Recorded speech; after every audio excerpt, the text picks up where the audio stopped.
Many times when a user calls in for support, the problem is on their computer or on their network, but that's not always the case. Sometimes the problem is on the server, and in order to troubleshoot the client's problem, you'll have to do something on the server itself. And there's several tools that we can use for that. The first one is the most popular, which would be Remote Desktop. It is by far the tool of choice to connect to a server as long as it's still up and running.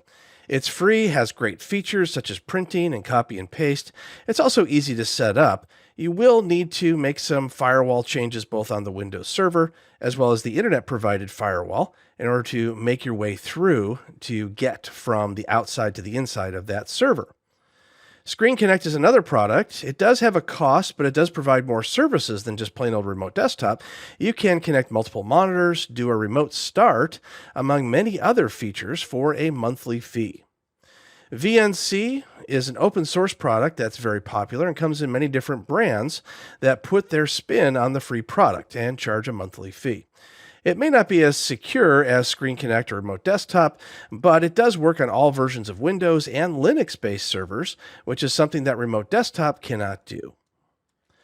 A Lights Out board is a special PCIe card that's installed onto your server or motherboard, and it allows you to connect to a server even if the operating system is down. You can use it to troubleshoot UEFI and BIOS issues, as well as boot and connect into safe mode or command prompt. It also works on any type of operating system since it operates below the operating system level. I'm logged into a Lights Out board on an IBM server, and you can see we are getting a certificate error, but that is expected because we are using a self-signed certificate that comes with the server. This shows us the type of server, shows us many different things such as whether the cooling devices are working, power module devices, and all other parts.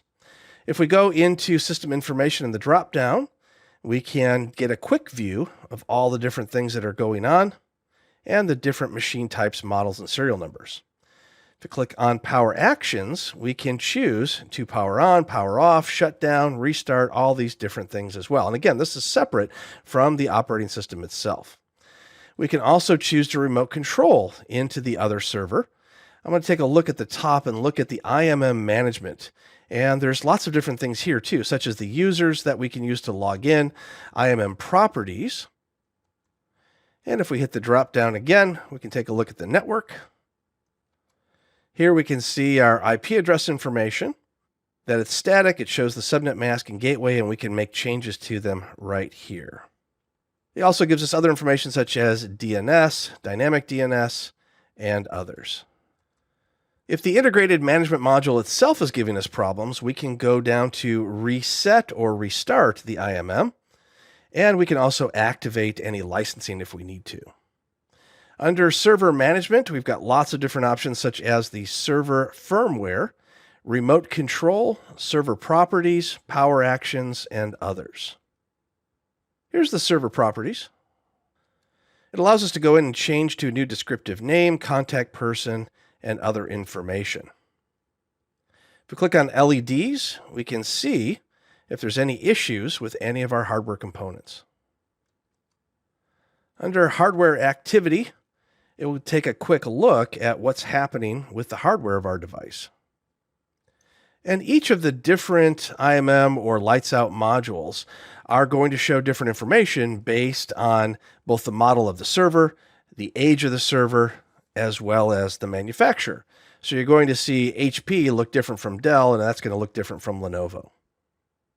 And here we can see information about power supplies and the dates and the times and other things that have happened. Next, I'm going to click on Server Management and choose Remote Control, which allows us to remote control into the other server. And here's that remote control window. And we can see that the mouse is lining up a little bit off, but that's okay because it still works just fine. Under macros, we can choose static macros and Control-Alt-Delete to allow us to log in. And now I'm logged into the server using the remote control. And if I went to restart the server, I could actually get into the BIOS or the UEFI and make changes there if necessary. There are many great server remote connection utilities you can use, but I would have to say the most useful would be the Lights Out board, which is available from all major manufacturers. I'm in a Windows 10 computer, and I'm going to show you how to enable remote desktop on a server. So first I'm going to remote into the server, and I'll show you how I set that up. Under the search box in the Windows 10 computer, I'm going to type in remote for remote desktop, and there it is. It opens up. And now I'm going to remote into a domain controller. And now I'm logging in. Now, the way you set this up is by clicking on Control Panel to start with, and then clicking on System. And this is on a 2019 server, but it's the same thing for previous versions. And then you want to click on Remote Settings. And in Remote Settings, you want to make sure that the checkbox is allowed for Allow Remote Connections to this computer. If you choose Do Not Allow Remote Connections, then obviously you're not going to get any access. Now, when you click on Allow, you also have this additional option for Allow Connections only from computers running the remote desktop with network level authentication.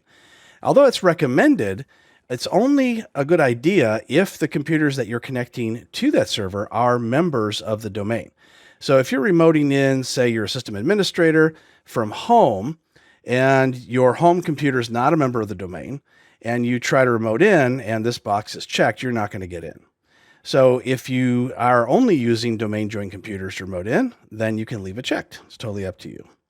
Next, you want to go into where it says Select Users, and you can see whoever it is that enabled remote desktop is automatically going to have access. But you can click Add and type in any user you want. Now, the user that you add in here must have domain administrator types of rights. Otherwise, when you try to log in, then you'll get a message. Even though you're allowed here, you'll get a message that you're being blocked by the policy. You can go in and edit group policy and make other changes, but that would tend to make things less secure. So it's just a better idea to make your user have the rights needed rather than changing the policy itself.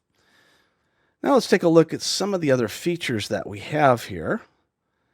I'll bring this over and we'll put it into a partial window.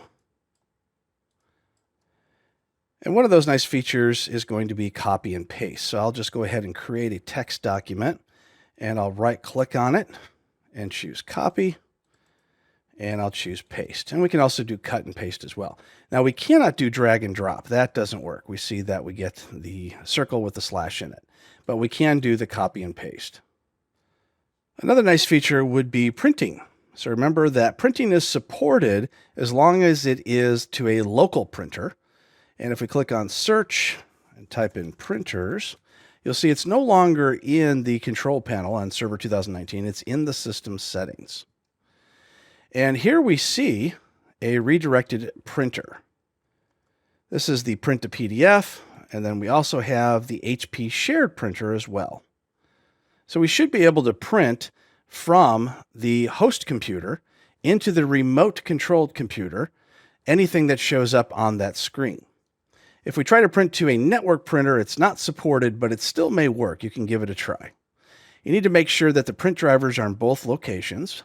And if it's missing on the server, you'll need to download the proper driver for that printer that's on the original host computer. But in most cases, it will pick it up and automatically download and install the drivers for you.